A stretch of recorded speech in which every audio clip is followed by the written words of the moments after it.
ഞാനിത് നിർത്തിയ കണ്ടീഷനായിരുന്നു, കുറേ എണ്ണം ചത്തുപോയി. ഒന്നിച്ച് പോയിട്ട് ഞാനൊരു 500 മുട്ട ഇതാക്കിയിട്ട് ഒന്നിച്ച് കൊണ്ടുപോയി ഞാൻ കൊടുത്ത ഇതായതല്ല. ഓരോ കട ഇതാകുമ്പോൾ അവിടെ ബാലൻസ് കാണുമ്പോഴാണ് ഞാൻ അടുത്ത കടയിലേക്ക് മാറുന്നത്. ഇത് മുഴുവൻ സമയമായി കഴിഞ്ഞാൽ ഇത് നമ്മൾ കഞ്ഞി കുടിക്കില്ലുണ്ടാവില്ല, ഒരു സൈഡ് ചെയ്യാം. എനിക്ക് തോന്നുന്നു യൂട്യൂബിനെയാണ് ആശ്രയിക്കാറ്. അതെ അതെ, പുതിയ കർഷകർ വരുമ്പോൾ എന്തെങ്കിലുമൊക്കെ കൃഷി ചെയ്യാം എന്നാലോചിച്ചിട്ട് നോക്കും. യൂട്യൂബ് നോക്കുമ്പോൾ ചിലപ്പോൾ ഞാൻ യൂട്യൂബ് നോക്കി തന്നെയാണ് ചെയ്തത്. പക്ഷേ യൂട്യൂബ് കണ്ടു കഴിഞ്ഞപ്പോൾ നമ്മൾ കരുതി ഭയങ്കര ലാഭമാണെന്നാണ് ഇതിലൊക്കെ പറയുന്നത്. മിക്കവാറും എല്ലാ ഇതിലും പറയുന്നത് വലിയ ലാഭമുള്ള പരിപാടിയാണ്, നിങ്ങൾക്ക് ലക്ഷങ്ങളുണ്ടാക്കാമെന്നൊക്കെയാണ് പറയുന്നത്. അതൊന്നും നടക്കില്ല. അങ്ങനെ നമ്മുടെ മലപ്പുറം വേങ്ങര ഉള്ളൊരു സ്ഥലത്ത് നിന്ന് എടുക്കുക. അങ്ങനെ ഒരെണ്ണത്തിന് ഞാൻ നോക്കുമ്പോൾ നമുക്ക് 100 കോഴിമുട്ട വയ്ക്കാവുന്ന 200 കാടമുട്ട അതിനകത്ത് വരും. അങ്ങനത്തെ 3 എണ്ണം മേടിച്ചു. കാരണം ഒരു 10 ദിവസം വെച്ച് നമുക്കത് റൊട്ടേഷൻ ആക്കാൻ വേണ്ടി. അതൊരു 7 മാസം കഴിയുമ്പോൾ മുതൽ മാറ്റും. 7-8 മാസത്തിനുള്ളിൽ തന്നെ മാറ്റും. അങ്ങനെയാണെങ്കിൽ ഇത് നിലനിന്ന് പോവുള്ളൂ. അല്ലാതെ നമുക്ക് ഇതിൽ നിന്ന് തീറ്റ കൊടുക്കണ്ടേ. അത് കാരണം ബാലൻസ് ഞാൻ ഒരു ദിവസത്തെ മുട്ട പോലും എടുത്ത് വയ്ക്കണം. അന്നെന്നുള്ളത് അന്നന്ന് വിറ്റ് ഒഴിവാക്കും.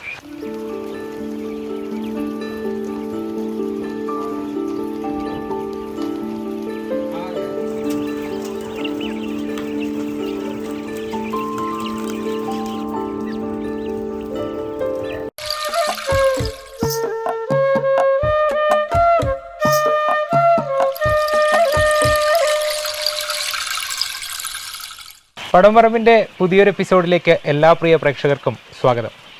അപ്പം നമ്മൾ ഓരോ എപ്പിസോഡിലും ഓരോ കർഷകരെയാണ് പരിചയപ്പെടുത്തുന്നത്, ഓരോ കാർഷിക വിളകളാണ് പരിചയപ്പെടുത്തുന്നത്.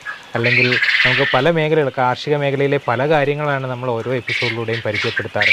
അപ്പോൾ ഇന്ന് നമ്മൾ പരിചയപ്പെടുത്തുന്നത് ഒരു കാട കർഷകനെയാണ്. ഇദ്ദേഹം പുൽപ്പള്ളി ആലത്തൂരാണ്. അപ്പോൾ നമുക്കിപ്പോൾ കാടകൃഷി എന്നുള്ള മേഖലയിലേക്ക് എനിക്ക് തോന്നുന്നു ഒരുപാട് കർഷകർ ഈ ഒരു മേഖലയിൽ നിന്ന് പിൻവാങ്ങിക്കഴിഞ്ഞു. കാരണം തീറ്റ ചെലവും അതിൻ്റെ നോക്കാനുള്ള ബുദ്ധിമുട്ടും കാരണം കുറേ പേര് ഈ ഒരു മേഖലയിൽ നിന്ന് പിന്മാറിക്കഴിഞ്ഞു. ഒരുപാട് കർഷകരുണ്ടായിരുന്ന ഒരു മേഖലയാണ് ഈ ഒരു കാട വളർത്തൽ മേഖല. അതിൻ്റെ ഒരു മുട്ട വിറ്റിട്ടാണെങ്കിലും അതിൻ്റെ ഒരു വിപണി, വലിയൊരു വിപണി ഉണ്ടായിരുന്നു. ആ ഒരു വിപണിയിൽ വളരെ വലിയ രീതിയിലൊരു വരുമാനം കണ്ടെത്തുന്ന ഒരുപാട് പേരുണ്ടായിരുന്നു. പക്ഷേ ഇന്നത്തെ ഈ ഒരു തീറ്റ ചെലവൊക്കെ പല കർഷകരെയും ഈ ഒരു കൃഷിയിൽ നിന്ന് പിന്നോട്ടടിച്ചു. പക്ഷേ ഇപ്പോഴും ഈ ഒരു കൃഷി മുന്നോട്ട് കൊണ്ടുപോകുന്ന ഒരു കുറച്ച് വർഷങ്ങളായിട്ട് ഈ ഒരു കൃഷി ആരംഭിച്ച് അതൊരു ജീവിതത്തിൻ്റെ ഭാഗമായി ഒരു കാടകൃഷി മുന്നോട്ട് കൊണ്ടുപോകുന്ന ഷിജോയേട്ടനെയാണ് ഇന്ന് നമ്മൾ പരിചയപ്പെടുത്തുന്നത്. ഇദ്ദേഹത്തിന് ചെറിയൊരു കാട ഫാമുണ്ട്. ഒരു 1000 കാടകളുണ്ടാവില്ലേ, 1000 കാടയുണ്ട്. അതുപോലെ തന്നെ ഇൻക്യുബേറ്ററൊക്കെ വെച്ച് മുട്ടയൊക്കെ വിരിയിച്ച് അങ്ങനെ ഈ കൃഷി മുന്നോട്ട് കൊണ്ടുപോകുന്നു. അതുപോലെ സ്വന്തമായിട്ട് വിപണി കണ്ടെത്തുന്നുണ്ട്. നമ്മൾ പുൽപ്പള്ളി മേഖലയിൽ കടകളിലൊക്കെ ഇദ്ദേഹം മുട്ട കൊണ്ട് വിൽപ്പന നടത്തുന്നു. അതുപോലെ തന്നെ നമുക്കിവിടെ പ്രാദേശിക വിപണിയിലും ഈ ഒരു മുട്ട വിൽപ്പന നടത്തി ഈ ഒരു കൃഷി ഇപ്പോഴും മുന്നോട്ട് കൊണ്ടുപോകുന്നു എന്നുള്ളതാണ്. അപ്പോൾ എന്തായാലും നമുക്ക് ഇന്ന് പടവും പറമ്പും എപ്പിസോഡിലൂടെ ഷിജോ ചേട്ടൻ്റെ കാട ഫാമിലെ വിശേഷങ്ങൾ കാണാം. അപ്പോൾ എപ്പിസോഡ് നമുക്ക് നമ്മുടെ ഒപ്പം ഉണ്ടാവണം. കാരണം ഈ ഒരു എപ്പിസോഡിലൂടെ കുറേ നമുക്ക് പുതുതായിട്ട് കാടകൃഷിയൊക്കെ തുടങ്ങാൻ ആഗ്രഹിക്കുന്നവർക്ക് ഒരുപാട് അറിവുകളൊക്കെ നേടാൻ സാധിക്കുന്നൊരു എപ്പിസോഡ് കൂടിയാണെന്ന് ഇപ്പോൾ കാഴ്ചകൾ കാണാം.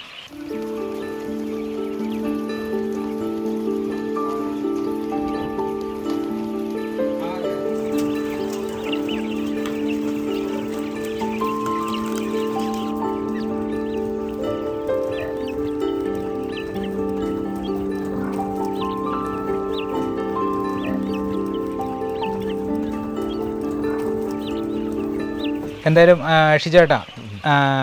ഷിജോയേട്ടൻ എങ്ങനെയാണ് ഈ ഒരു കാടകൃഷി മേഖലയിലേക്ക് വരുന്നത്? ഷിജോയേട്ടനൊരു പെയിൻറ്റിങ് തൊഴിലാളിയാണ്. അപ്പോൾ എങ്ങനെയാണ് ഈ ഒരു കാടകൃഷി മേഖലയിലേക്ക് വരുന്നത്? ഞാൻ ആദ്യം ഒരു 100-125 കടയിലാണ് തുടങ്ങിയത്. അന്നേരം അത്യാവശ്യം കുഴപ്പമില്ലായിരുന്നു. ഒരു 100 രൂപ നമുക്ക് മിച്ചം കിട്ടുമെന്നൊരു സമയമായിരുന്നു. അങ്ങനെ ഒരു 10-300 എണ്ണത്തിന് വേണ്ടി ഇറക്കിയാണ് ചെയ്തത്. പക്ഷേ ഇതിനെല്ലാം നമുക്ക് എന്നെ കൂടുതൽ സപ്പോർട്ട് ചെയ്ത എൻ്റെ കസ്റ്റമേഴ്സാണ്. അതായത് എൻ്റെ പുൽപ്പള്ളി മേഖലയിലുള്ള എൻ്റെ നല്ലവരായ കച്ചവട സുഹൃത്തുക്കൾ തന്നെയാണ്. എല്ലാവരും എനിക്ക് അനുകൂലമായിട്ട് തന്നെ കാടമുട്ട അന്ന് വലിയ ചിലവൊന്നും വരുന്നൊരു സമയമല്ലായിരുന്നു. ആ സമയത്ത് അവർ തന്നെ എന്നോട് നല്ല രീതിയിൽ ഇടപെട്ടു. അങ്ങനെയാണ് അവർ തന്നെയാണ് മാർക്കറ്റിംഗ് ആക്കി തന്നത്. എങ്ങനെയായിരുന്നു ഈ ഒരു തുടക്കം? നമുക്ക് ആദ്യമായിട്ട് കൃഷി ചെയ്യാൻ ആദ്യമായിട്ടൊരു 125 കടയിൽ നിന്ന് ഞാൻ പെയിൻറ്റിങ്ങിൻ്റെ സമയത്ത് ഞാനൊരു സൈഡായിട്ട് തുടങ്ങിയതാണ്. അപ്പോൾ അങ്ങനെ കിട്ടാൻ തുടങ്ങി കഴിഞ്ഞപ്പോൾ ഒരു 100 രൂപ എന്നുള്ളത് കുറച്ചുകൂടി വലുപ്പമാക്കി. അപ്പോൾ വൈഫിനൊരു പണിയായിട്ട് വീട്ടിൽ തന്നെയാണ് വൈഫ് ഉള്ളത്. അപ്പോൾ അവർക്ക് സപ്പോർട്ട് ചെയ്ത് അങ്ങ് കൊടുത്ത് അതൊരു 300-400 എണ്ണത്തിലേക്കായി. അപ്പോൾ ഒരു 10-300 രൂപ നമുക്ക് ഒരു കൂലിയായിട്ട് പെണ്ണുങ്ങളുടെ ഒരു ഭാഗത്തുനിന്ന് ആ ഒരു വിഭാഗമായിട്ട് നമ്മൾ കണ്ടത്. അതിലങ്ങനെ മുന്നോട്ട് പോയി. പിന്നെ നമ്മൾ വിരിയിക്കാൻ തുടങ്ങി. അതിൽ ചാവുന്ന അവസ്ഥയൊക്കെയായിരുന്നു. 1, 2, 3 ഒക്കെ ഓരോ ദിവസം ചാവുമായിരുന്നു. ശരിക്കും നമ്മൾ ഈ ഒരു കൃഷി അവസാനിപ്പിച്ചതായിരുന്നു അല്ലേ? ഞാനിത് നിർത്തിയ കണ്ടീഷനായിരുന്നു. കുറേ എണ്ണം ചത്തുപോയി. ചത്തുപോകുമെന്ന് പറഞ്ഞു കഴിഞ്ഞാൽ വേനലൊക്കെ ആകുമ്പോൾ ഓട്ടോമാറ്റിക് ചാവുന്നുണ്ടായിരുന്നു. അങ്ങനെ നമ്മൾ ആദ്യം ഒന്നും നമ്മളത് മനസ്സിലാക്കുന്നില്ല. കാരണം 1, 2 ആകുമ്പോൾ നമ്മളത് എണ്ണത്തിൽ ഇതാവണം. ഇതിന് ആ ഒരു ബാച്ച് 100 125 എണ്ണത്തിൻ്റെ ബാച്ച് കൊടുക്കാൻ നേരത്താണ് ഞാനത് ചിന്തിക്കുന്നത്. അത് മുട്ടയിട്ട് കഴിയുന്ന ആ സമയമായപ്പോൾ ഇതിനെ കൊടുത്തപ്പോൾ ആകെ കിട്ടിയത് 55 എണ്ണം. അപ്പോൾ ഞാനിത് മനസ്സിലാക്കി, ഇത് ഇങ്ങനെയാണെങ്കിൽ മുന്നോട്ട് ഓടില്ലല്ലോ.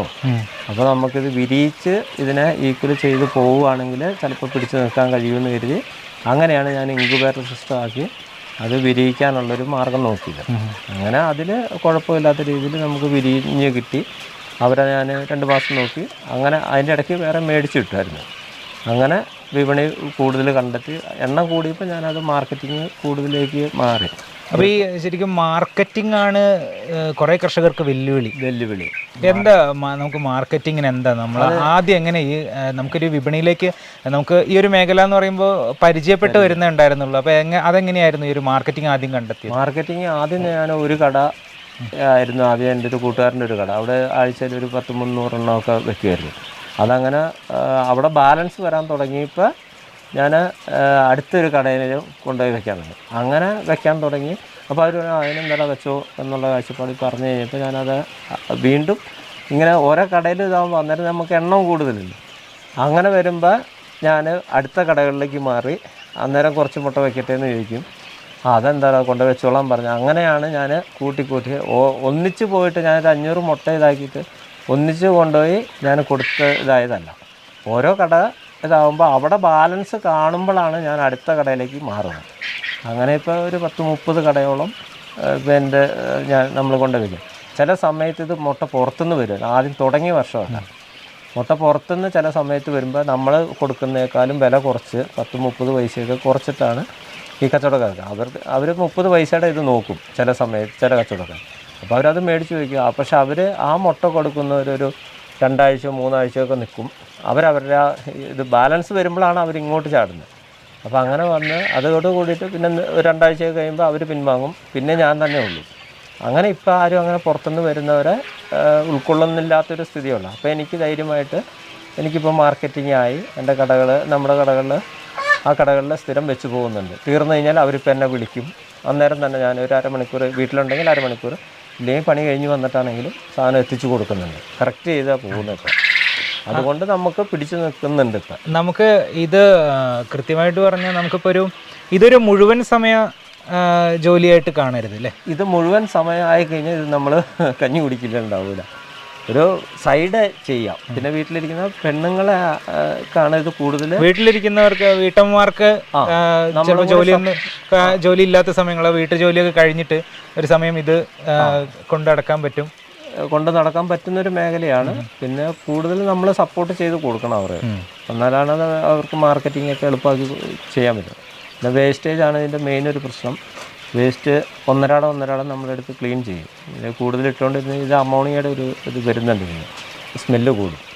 അപ്പോൾ കൂടുതലും ചാവാനുള്ള പ്രവണത കൂടുതലുണ്ടാവും. ഡെയിലി ക്ലീൻ ചെയ്താൽ അത്രയും നല്ലത്.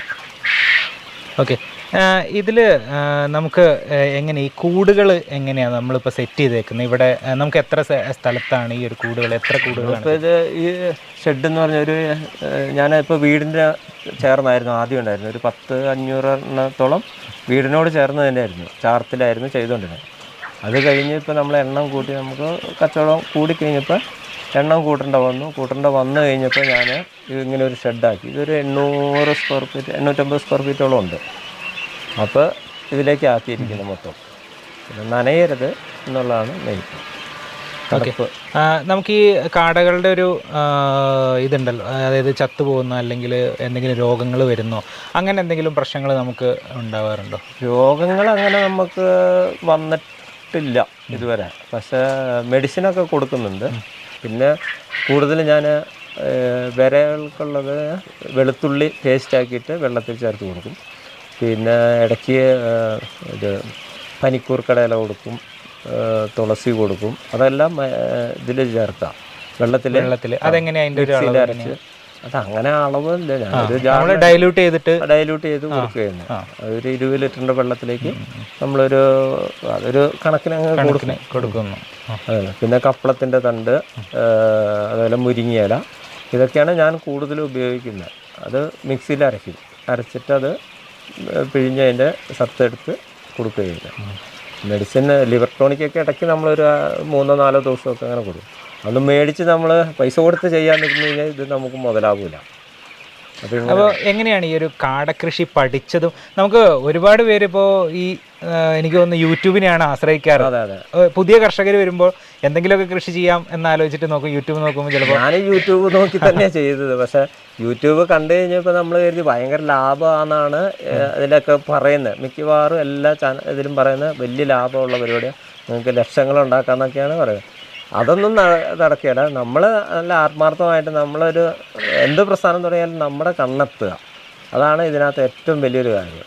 നമ്മുടെ കണ്ണെത്തി നമ്മൾ വരും. പിന്നെ വലിയ ലാഭം ആഗ്രഹിക്കാതെ നമുക്കൊരു സൈഡായിട്ട് കിട്ടുമ്പോൾ അത് എത്ര കിട്ടിയാലും അതൊരു ലാഭം. അതെ, ഇതിൻ്റെ ഏറ്റവും വലിയ പോയിന്റ് ഇത് മാത്രമായിട്ട് മുന്നോട്ട് പോകത്തില്ല. അപ്പോൾ നമ്മളൊരു സൈഡ് ചെയ്യുവാണെങ്കിൽ നമുക്ക് അതിൽ നിന്നൊരു 100 രൂപ നമ്മുടെ പണി കഴിഞ്ഞപ്പോൾ എനിക്കൊരു 1000 രൂപ കൂലി കിട്ടുന്ന ഇതാണ്. എനിക്ക് പെയിൻറ്റിങ്ങിൻ്റെ വർക്കാണ്. ആ കൂലി കഴിഞ്ഞിട്ട് എനിക്കൊരു 100 രൂപ അല്ലെങ്കിൽ ഒരു 200 രൂപ കിട്ടാനുള്ള കണ്ടീഷനാണ് ഞാൻ ചെയ്തത്. അതെങ്ങനെ ചെയ്ത് നമുക്കൊരു 10,000 കാടയുണ്ട്, അതിൽ നിന്ന് നമുക്കൊരു 700 രൂപ എങ്ങനെയാണേലും കിട്ടുന്നുണ്ട്. ആ ഒരു രീതിയിലാണ് ഇപ്പോൾ ഉള്ളത്. അല്ലാതെ വലിയ എല്ലാവരും പറയുന്ന പോലെ വലിയ ലാഭം എന്ന് ഉദ്ദേശം ആ ഒരു 700 രൂപ നമുക്കൊരു വൈഫിൻ്റെ ഒരു കൂലിയായിട്ട് നമുക്ക് കണക്കാക്കാം. അത്രയും കണക്കാക്കാം. അവർ വീട്ടിലിരിക്കുന്ന സമയം അവരുടെ ഒരു കൂലിയായിട്ട് നമ്മൾ പണി കഴിഞ്ഞ് വരുന്നു. നമുക്കൊരു ടൈം ഉണ്ട്. നമ്മൾ ഏതായാലും വെറുതെ ടൈം കളയും. ഒന്നില്ലേ ടൗണിൽ പോയിരുന്നോ അല്ലെങ്കിൽ അങ്ങനെ ആ ഒരു ഇതില്ല. നേരെ വരുന്നു, വീട്ടിലെ പണികൾ നടക്കുന്നു, നമ്മൾ അതിൻ്റെ കൂടെ അവർക്ക് വേണ്ടിയിട്ടുള്ള ഹെൽപ്പ് ചെയ്യുന്നു. അതുപോലെ നമ്മളിപ്പോൾ സ്വന്തമായിട്ട് മുട്ട വിരിയിച്ചെടുക്കുന്നുണ്ടല്ലോ, കുഞ്ഞുങ്ങളെ ഉൽപ്പാദിപ്പിക്കുന്നുണ്ടല്ലോ, ആ കാര്യങ്ങളൊക്കെ എങ്ങനെയാണ്? നമ്മളതെങ്ങനെയാണ് ഇൻക്യുബേറ്ററൊക്കെ സെറ്റ് ചെയ്തത് എങ്ങനെയാണ്? നമുക്ക് ആദ്യം ഉണ്ടായിരുന്നു ഇൻക്യുബേറ്റർ, ആദ്യം മാനുവൽ ഇൻക്യുബേറ്റർ ആയിരുന്നു എനിക്കുണ്ടായിരുന്നത്. അങ്ങനത്തെ ഒരു 3 എണ്ണം ഞാൻ ഉണ്ടാക്കിച്ച. അതുണ്ടാക്കി കഴിഞ്ഞിട്ട് അതിൽ നിന്ന് ഇടയ്ക്ക് അതിൻ്റെ സെൻസർ കംപ്ലൈൻ്റ് ആവും, ചൂട് ടെമ്പറേച്ചർ വേരിയേഷൻ വന്ന് അങ്ങനെ അതൊരു 3-4 ട്രിപ്പൊക്കെ അത് നഷ്ടപ്പെട്ടു പോയി. കാരണം മുട്ട പോകുമ്പോൾ നമുക്കതിൻ്റെ പൈസ പോയി. പിന്നെ അത്രയും ദിവസത്തെ കറണ്ട് കാര്യങ്ങൾ, വിരിയാനായ കുഞ്ഞുണ്ടായിരുന്നു. അങ്ങനെയായി ഞാനത് നിർത്തി. ആ വിരിയിക്കൽ നിർത്തി. എനിക്ക് വലിയൊരെണ്ണം മേടിക്കാനുള്ള സാമ്പത്തിക ശേഷിയില്ല. അങ്ങനെ വന്നു കഴിഞ്ഞപ്പോൾ എനിക്ക് പറഞ്ഞു, നീ ഏതായാലും ഇത് നിർത്തണ്ട, ഇങ്ങനെ ചെയ്യുന്നത്. എനിക്ക് 5 പേരുണ്ട് മക്കൾ. അപ്പോൾ വിദ്യാഭ്യാസത്തിൻ്റെ കാര്യങ്ങളും പിള്ളേരുടെ പഠനവും ചിലവിൻ്റെ കാര്യങ്ങളൊക്കെ നിനക്ക് ഏതായാലും നീ അത് നിർത്താൻ നിൽക്കണ്ട, ഏതായാലും നീ അത് ചെയ്യ്, ഞാൻ അതിനുള്ള ഒരു മാർഗം കണ്ടു തരാമെന്നും പറഞ്ഞ് എനിക്കൊരു പൈസ തരാമെന്ന് പറഞ്ഞു. അപ്പോൾ അതിൻ്റെ കാര്യങ്ങൾ അന്വേഷിച്ചോളാൻ പറഞ്ഞു. അപ്പോൾ ഞാനത് അങ്ങനെ ഓട്ടോമാറ്റിക്കിൻ്റെ ഒരു സിസ്റ്റം നോക്കി. അങ്ങനെ നമ്മുടെ മലപ്പുറം വേങ്ങര ഉള്ളൊരു സ്ഥലത്തു നിന്ന് എടുത്ത് അങ്ങനെ ഒരെണ്ണത്തിന് ഞാൻ നോക്കുമ്പോൾ നമുക്ക് 100 കോഴിമുട്ട വയ്ക്കാവുന്ന 200 കാടമുട്ട അതിനകത്ത് വരും. അങ്ങനത്തെ 3 എണ്ണം മേടിച്ചു. കാരണം ഒരു 10 ദിവസം വെച്ച് നമുക്കത് റൊട്ടേഷൻ ആക്കാൻ വേണ്ടി അങ്ങനെ ചെയ്ത് അതിനൊരെണ്ണത്തിന് 8,500 രൂപയായി. അപ്പോൾ അങ്ങനെ 25,000 രൂപയോളം എനിക്ക് തന്ന് അത് ഞാൻ കുറേശ്ശെ പൈസയായിട്ട് തിരിച്ച് റിട്ടേൺ കൊടുത്താൽ മതി. അങ്ങനെ ആ ഒരു സിസ്റ്റം മേടിച്ച് വെച്ച് ഇപ്പോൾ അതിൽ ആണ് ചെയ്യുന്നത്. ഇപ്പോൾ മറ്റ് മാനുവൽ ഉപയോഗിച്ചുകൊണ്ടിരുന്ന പോലെ കംപ്ലൈൻറ്റുകളൊന്നുമില്ല, കറക്റ്റായിട്ട് കാര്യങ്ങൾ നടക്കുന്നുണ്ട്. അപ്പോൾ ഓരോ ടൈമിൽ എത്ര ദിവസം കൂടുമ്പോൾ പുതിയ കുഞ്ഞുങ്ങൾ? ഞാനൊരു 10 ദിവസമാണ് ഉദ്ദേശിക്കുന്നത്. ചിലപ്പോൾ അതൊരു ചെറിയ വേരിയേഷൻ, നമ്മൾ മുട്ട ടൈറ്റ് വരുമ്പോൾ അതിൻ്റെ ആ ഒരു ഇത് മാറ്റി വയ്ക്കും. അപ്പോൾ 10 ദിവസം ശരാശരി കിട്ടുന്നുണ്ട്. 10 അല്ലെങ്കിൽ 12 ദിവസത്തിൽ ഒരു 150 എണ്ണം വിരിക്കും. ഞാൻ പുറത്തേക്ക് കുഞ്ഞിനെ കൊടുക്കുന്നില്ല. കാരണം അങ്ങനെ നിന്ന് കഴിഞ്ഞാൽ നമുക്ക് പണിയിലേക്ക് പോകാൻ പറ്റില്ല. അപ്പം നമുക്ക് അതിൽ ആ ഒരു ഇൻകം നമുക്ക് ഇതിൽ നിന്ന് പ്രതീക്ഷിക്കാൻ പറ്റില്ല. അല്ലെങ്കിൽ അതേപോലെ വലിയ ഏർപ്പാടായിരിക്കും, അതിനുള്ള മാർക്കറ്റിംഗ് നമുക്ക് പറ്റില്ല. അപ്പോൾ നമുക്കിപ്പോൾ ഓരോ ബാച്ച്, ഇപ്പോൾ ഞാനിവിടെ കണ്ടത് ഓരോ ബാച്ച് തിരിച്ചാണ് വെച്ചിരിക്കുന്നത്. അതെന്തുകൊണ്ടാണ് അങ്ങനെ ചെയ്തിരിക്കുന്നത്? ഓരോ ബാച്ച് തിരിച്ച് വയ്ക്കുമ്പോൾ നമുക്കത് ഓരോ മുട്ട ഈക്വൽ ചെയ്ത് പോകുന്നതിൻ്റെ ഒരു ഭാഗമാണത്. അപ്പോൾ ആ ബാച്ചിൽ കൊടുക്കാനാകുമ്പോഴത്തേക്കും പുതിയ ബാച്ചിലെ മുട്ട നമുക്ക് അത്രയും വരും. അത് കണ്ടുണ്ട്. അല്ലെങ്കിൽ നമ്മൾ ഒന്നിച്ച് ആ ബാച്ച് കൊടുക്കുമ്പോൾ നമുക്ക് ഈ പറഞ്ഞ പോലെ ഒരു 300 എണ്ണത്തിനെയൊക്കെ ചിലപ്പോൾ ഒന്നിച്ച് കൊടുക്കേണ്ടി വരും. അപ്പോൾ ആ 300 എണ്ണത്തിനെ കൊടുക്കുമ്പോൾ നമുക്ക് 300 മുട്ടയുടെ അടുത്ത് തന്നെ ഷോട്ട് വരും. അന്നേരം ഒരാഴ്ചയിലാകുമ്പോൾ വലിയൊരു മാറ്റം വരും. അതിനെ ഈക്വൽ ചെയ്യാൻ വേണ്ടിയിട്ടാണ് ഞാൻ അങ്ങനെ ഒരു ബാച്ച് ആക്കുന്നത്. അപ്പോൾ എനിക്ക് വിരിഞ്ഞ് എത്തിയില്ലെങ്കിൽ ഞാൻ പുറത്തുനിന്ന് മേടിക്കും ആ സമയത്ത്. അങ്ങനെയാണ് ചെയ്യുന്നത്. കുഞ്ഞുങ്ങൾ അപ്പോൾ നമ്മൾ ഈ ഒരു ബാച്ചിൻ്റെ ഒരു കാലാവധി ഉണ്ടല്ലോ. ഒരു ബാച്ച് നമ്മൾ കുഞ്ഞുങ്ങളെ ഇറക്കിക്കഴിഞ്ഞ് അതിനെ നമ്മൾ നോക്കി, അതായത് മുട്ട കുറവാണെങ്കിൽ ആ ബാച്ചിനെ ഒഴിവാക്കുക, അങ്ങനെ ഒരു കാര്യം ചെയ്യുന്നുണ്ട്. അതെന്താ? ഇതിപ്പോൾ ഇങ്ങനെ ഇട്ടതിന് കൂടുതൽ നമ്മൾ 50 കാടയാണ് ഇതിനകത്ത് വരുന്നത്. ഈ 50 കാടയിൽ നമുക്കൊരു 45 മുട്ട ശരാശരി കിട്ടിയാലേ നമുക്കിത് ലാഭത്തിൽ കൊണ്ടുപോകാൻ പറ്റുള്ളൂ. അതൊരു 40 മുട്ടയുടെ താഴേക്ക് പോന്നാൽ നമ്മൾ ആ കൂട് അത് നമുക്ക് വേസ്റ്റാണ്. പിന്നെ നമുക്ക് ലാഭം കിട്ടിയാൽ അപ്പോൾ ഒരു 35 മുട്ടയൊക്കെ ആകുമ്പോഴത്തേക്ക് ഞാൻ അതിനെ കൊടുക്കും. അത് ചിലപ്പോൾ മാക്സിമം പോയി കഴിഞ്ഞാൽ നമ്മളൊരു 8 മാസം 9 മാസമാണ് ഇതിൻ്റെ കാലാവധി പറയുന്നത് മുട്ട കിട്ടുന്നത് ലാഭത്തിൽ ആവണമെങ്കിൽ. അപ്പോൾ ഞാൻ അതൊരു 7 മാസം കഴിയുമ്പോൾ മുതൽ മാറ്റും. 7-8 മാസത്തിനുള്ളിൽ തന്നെ മാറ്റും. അങ്ങനെയാണെങ്കിൽ ഇത് നിലനിന്ന് പോവുള്ളൂ. അല്ലാതെ നമുക്ക് ഇതിൽ നിന്ന് തീറ്റ കൊടുക്കണ്ടേ. ഇപ്പോൾ ഞാൻ തുടങ്ങുന്ന സമയത്ത് നമുക്ക് 1700 രൂപയൊക്കെ ആയിരുന്നു തീറ്റ വില ചാക്കിന്. ഇപ്പോൾ അത് 2050 രൂപയോളം ആയിട്ടുണ്ട്. അപ്പോൾ അത്രയും മാറ്റമായി. പിന്നെ വണ്ടിക്കൂലി വരുന്നു, അങ്ങനെയുള്ള വ്യത്യാസമായി. എന്നാലും നമുക്ക് മുട്ടയിൽ നമുക്ക് വലിയ വേരിയേഷൻ വരുത്താൻ പറ്റിയിട്ടില്ല. നമുക്കിപ്പോൾ ഒരു ദിവസം എത്ര മുട്ട നമുക്ക് എല്ലാ ദിവസവും മുട്ട മാർക്കറ്റിലേക്ക് എത്തിക്കുന്നുണ്ടോ? എല്ലാ ദിവസവും ഉണ്ട്. ഞാൻ മുട്ട ബാലൻസ് പിടിക്കുകയില്ല, സ്റ്റോക്ക് ചെയ്യുകയില്ല. ഞാൻ അന്നന്ന് കൊടുക്കും. 2 നേരം കൊടുക്കും. ചിലപ്പോൾ 3 പ്രാവശ്യം പോവും. വീട്ടിലിരിക്കുവാണെങ്കിൽ 3 പ്രാവശ്യം പോവും. അന്നുള്ള മുട്ട എവിടെയെങ്കിലും കണ്ടെത്തി മാർക്കറ്റ് ചെയ്ത് പോരും ഞാൻ. നമുക്ക് ആളുകൾ ഇങ്ങോട്ട് വന്ന് ഇപ്പോൾ എല്ലാവരും തന്നെ അന്വേഷിക്കുന്നുണ്ട്. ഇപ്പോൾ ശരിക്കും പറഞ്ഞാൽ വീടുകളിലേക്ക് 50 മുട്ട അങ്ങനെയൊക്കെ ആരെങ്കിലും വഴിക്കുന്ന കണ്ടു കഴിഞ്ഞാലും പറയാം, എടാ മുട്ട ഉണ്ടോയെന്ന് ചോദിക്കും. അത് ഞാൻ പറയാം ഉണ്ടെങ്കിൽ പറയാം, അല്ലെങ്കിൽ നാളെ തരാം, മറ്റന്നാൾ തരാമെന്ന്. അത് കാരണം ബാലൻസ് ഞാൻ ഒരു ദിവസത്തെ മുട്ട പോലും എടുത്ത് വയ്ക്കുകയാണ്. അന്നന്ന് വിറ്റ് ഒഴിവാക്കും. അതുപോലെ നമുക്ക് ഇതിനകത്ത് കുറച്ചൊക്കെ വളങ്ങളൊക്കെ ബാക്കി വരുമായിരിക്കും. വളം ആയിട്ട് നമ്മൾ കൊടുക്കുന്നുണ്ടോ? വളമായിട്ട് ഞാൻ കൊടുക്കുന്നുണ്ട്. കഴിഞ്ഞ വർഷത്തെയൊക്കെ ഇതുവരെയുള്ളത് കൊടുത്തു പോയായിരുന്നു. ഇനിയിപ്പോൾ അത് കഴിഞ്ഞിട്ടുള്ളത് ഞാൻ 3-4 ഭാഗമായിട്ടാണ് ഇത് ചെയ്യുന്നത്. അതായത് ഒരു ടാങ്ക് പോലെ ആക്കിയിട്ട് അതിനകത്ത് സ്റ്റോക്ക് ചെയ്യും. അപ്പോൾ കമ്പോസ്റ്റ് പോലെ ആക്കിയിട്ടാണ് ഞാൻ വളം കൊടുക്കുന്നത്. അതൊരു 2 മാസത്തോളം മൂടിയിടും. അത് ഫുള്ളായി കഴിയുമ്പോൾ ആ 2 മാസം ആ ടാങ്കങ്ങ് മൂടിയിട്ട് ഒരു 2 മാസം കഴിഞ്ഞ് കഴിയുമ്പോൾ അത് തുറന്ന് നമ്മൾ പൊട്ടിച്ച് ഇളക്കി എടുക്കും. അത് വളത്തിൻ്റെതാണ് മെയിൻ പ്രശ്നങ്ങളുള്ള സ്മെല്ല് കൂടുന്നത്. അപ്പോൾ അത് ഇളക്കുന്ന സമയത്തും ഒന്ന് വെയിൽ കൊണ്ട് പൊടിയാവുന്ന വരെയുള്ള ചെറിയ സ്മെല്ലുണ്ട്. ചെറുതല്ല, ഒരു സ്മെല്ല് വരും ആ സമയത്ത് മാത്രം. അപ്പോൾ ഇത് ശരിക്കും ഒരു കുടുംബം ഒരുമിച്ച് ഈ ഒരു കൃഷി മുന്നോട്ട് കൊണ്ടുപോവുകയാണ് അല്ലേ? എനിക്ക് വൈഫ് കൂടുതലായിട്ട് ഇതിനകത്തേക്ക് ഇത് വരുന്നുണ്ട്. ഞാൻ അല്ലാത്ത സമയത്തും ചെയ്യും. മറ്റുള്ള പുറത്ത് നിന്നുള്ള കാര്യങ്ങൾ കൂടുതൽ ഞാൻ ചെയ്യുന്നുണ്ട്. പിന്നെ കാഷ്ടം മാറ്റാൻ നേരത്തെ കൂടി കൊടുക്കും. പിന്നെ പിള്ളേർ മുട്ട പറക്കാൻ അവർ പഠിച്ചുകൊണ്ടിരിക്കുകയാണ്. എന്നാലും വന്ന് മുട്ട പറക്കും. ചിലപ്പോൾ തിരക്കാണെങ്കിൽ എനിക്ക് തിരക്കോ പണിയൊക്കെ ഉണ്ടെങ്കിൽ ഞാൻ മുട്ട പാക്ക് ചെയ്യാൻ പറഞ്ഞാൽ അവർ കൃത്യമായിട്ടത് പാക്ക് ചെയ്ത്. അതുകൂടി നമുക്കൊരു വരുമാനം കൂട്ടാൻ, നമുക്ക് വേറൊരാളെ പുറത്തുനിന്ന് ആശ്രയിക്കാതെ നമ്മളൊരു കുടുംബത്തിന്റെ ഒരു വരുമാനമാക്കി മാറ്റാൻ കഴിയും. എല്ലാവരുടെയും ഒരു അധ്വാനം എല്ലാവരും കൂടി കൂടുമ്പോൾ നമുക്ക് പണി ഈസിയാണ്. പുറത്തുനിന്ന് ഒരാളെ വെക്കുന്ന അവർക്കൊരു കൂലി കൊടുക്കാതെ പറ്റത്തില്ല. അപ്പോൾ ആ ഒരു പൈസ നമുക്ക് തുച്ഛമായി കിട്ടുന്നതിൽ നിന്ന് നമുക്ക് പുറത്ത് കളയാതെ നടക്കും. അതാണ് ശരിക്കും നമുക്കൊരു വരുമാനം എന്നുള്ള രീതിയിൽ വരുള്ളൂ. മറ്റേതെല്ലാം നമുക്ക് ഇപ്പോൾ ഒരു പണിക്കാരെ വെച്ച് അല്ലെങ്കിൽ കൂടുതൽ ഇതിനകത്തേക്ക് കൂടുതൽ സമയം സ്പെൻഡ് ചെയ്ത് കഴിഞ്ഞാലും നമുക്കൊരു വരുമാനം കുറയുള്ളൂ.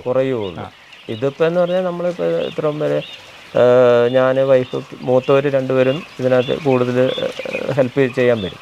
അപ്പോൾ അവരും അവരുടെ സമയവും എൻ്റെ സമയം പെണ്ണുങ്ങളുടെ സമയം ഇതെല്ലാം കൂടി കൂടുമ്പോൾ നമുക്കൊരു വരുമാനം കുടുംബത്തിലേക്ക് ഒരു വരുമാനമായിട്ട്. ഓക്കെ. അപ്പോൾ ഈ കാര്യങ്ങളൊക്കെയാണ് നമ്മുടെ കാടക്കൃഷി, ഷിജോയുടെ കാടക്കൃഷി ഒരു വിജയത്തിലേക്ക്. അത് നമുക്കൊരു 100 മേനി എന്നൊന്നും പറയാൻ അങ്ങനെ ഒരു അവകാശപ്പെടലല്ല. നമുക്കൊരു വരുമാനമാണ്. നമുക്ക് നമ്മുടെ ജോലികൾക്കൊക്കെ ഒപ്പം ഒരു വരുമാനം, ഒരു പങ്ക് ഈ ഒരു കൃഷിയിൽ നിന്നും കൂടി വരുന്നുണ്ട്. പിന്നെ ഇതിനെല്ലാം ഒരു കൃത്യമായിട്ടുള്ള കാര്യങ്ങൾ, ഇതിൻ്റെ തീറ്റ, വെള്ളം, അതാണ് നമ്മുടെ ഇതിൻ്റെ മെയിൻ. അത് ഇല്ലാതെ ഇരിക്കരുത്. ഇതിനകത്ത് നമ്മൾ ഭക്ഷണം കഴിച്ചില്ലെങ്കിലും ഇവരുടെ ഭക്ഷണം കഴിഞ്ഞിട്ട് ഞാൻ ഉള്ളൂ. അത് കൂട്ടിലെ പരിപാലനം, അതാണ് മെയിൻ കാര്യങ്ങൾ വരുന്നത്. അതിനായിട്ട് നമുക്കിപ്പോൾ രാവിലെ കുറച്ച് സമയം മാറ്റി വെച്ച് കഴിഞ്ഞാൽ, രാവിലെ കുറച്ച് സമയം മാറ്റി വെച്ച് കഴിഞ്ഞാൽ വെള്ളവും കാര്യങ്ങളും കൊടുക്കും. തീറ്റ ഒരു നേരം ഇട്ട് കൊടുക്കും. വൈകുന്നേരം വന്നിട്ടാണ് ഞാനത് ചെയ്ത് സാധാരണ വീട്ടിലുണ്ടെങ്കിലും ഇല്ലെങ്കിലും ആ ഒരു സമയം കറക്റ്റ് ചെയ്ത് പോകും. വെള്ളം 2 or 3 പ്രാവശ്യം ഒഴിച്ചു കൊടുക്കും. ഇപ്പോൾ ആ ഒരു സിസ്റ്റം മാറ്റി ഞാനിപ്പോൾ പൈപ്പിലേതാക്കി ഓട്ടോമാറ്റിക്കിൻ്റെ ഒരു സിസ്റ്റത്തിലേക്ക് ആക്കി. അപ്പോൾ നമുക്ക് സമയം എത്ര ഇതിൽ നിന്ന് വലിക്കാം, സമയം കുറയ്ക്കാൻ ശ്രമിക്കാം. നമുക്ക് ഇവിടെ ഈ ഒരു ഫാമിൽ സ്പെൻഡ് ചെയ്യുന്ന സമയം നമുക്ക് കുറയ്ക്കാൻ ശ്രമിക്കുക. അത് നമ്മൾ വേറൊരു വരുമാനത്തിലേക്കോ കാര്യങ്ങളിലേക്കോ ആക്കുക. ഇപ്പോൾ കുറച്ച് ആടുണ്ട്, അപ്പോൾ അതിൻ്റെ ചപ്പൊട്ടുക്കാനും അങ്ങനെയുള്ളതിനൊക്കെ ചെയ്യാൻ തുടങ്ങി. അപ്പോൾ എന്തായാലും ഷിജുവേട്ടൻ്റെ ഈ ഒരു കാട ഫാമിലെ വിശേഷങ്ങളായിരുന്നു നമ്മൾ ഇത്രയും നേരം അറിഞ്ഞത്. പുതിയ അറിവുകളാണ്. നമുക്കൊരിക്കലും ഈ ഒരു നമുക്ക് കാടക്കൃഷി മുന്നോട്ട് കൊണ്ടുപോകാം. ആ ഒരു മേഖല ഇപ്പോഴും ഇല്ലാതായിട്ടില്ല. അതായത് നമുക്ക് ഈ ഒരു മേഖല നല്ലൊരു വരുമാനം കൂടിയാണ്. നമുക്കൊരു ചെറിയൊരു വരുമാനം നമ്മുടെ ഒരു കുടുംബത്തിന് ഒരു കുടുംബത്തിലേക്ക് ആവശ്യമായ വരുമാനം കണ്ടെത്താൻ ഇന്നും കാടക്കൃഷി നല്ലൊരു മാർഗമാണ് എന്ന് തന്നെയാണ് ഷിജോ ചേട്ടൻ ഇവിടെ തെളിയിക്കുന്നത്. അപ്പോൾ എന്തായാലും ഷിജോയുടെ കാട ഫാമിലെ കാഴ്ചകൾ കണ്ടു, അവിടുത്തെ വിശേഷങ്ങൾ അറിഞ്ഞു. അതുപോലെ തന്നെ നമുക്ക് കുറച്ച് പുതിയ അറിവുകൾ, കാടക്കൃഷിയിലെ പുതിയ അറിവുകൾ നമുക്കായിട്ട് ഷിജോയേട്ടൻ പങ്കുവച്ചു. അപ്പോൾ എന്തായാലും പടവും പറമ്പിൻ്റെ ഇന്നത്തെ എപ്പിസോഡ് ഇവിടെ പൂർണ്ണമാവുകയാണ്. അടുത്ത ആഴ്ച മറ്റൊരു കർഷകൻ്റെ കൃഷി വിശേഷവുമായി വീണ്ടും കാണാം. നന്ദി, നമസ്കാരം.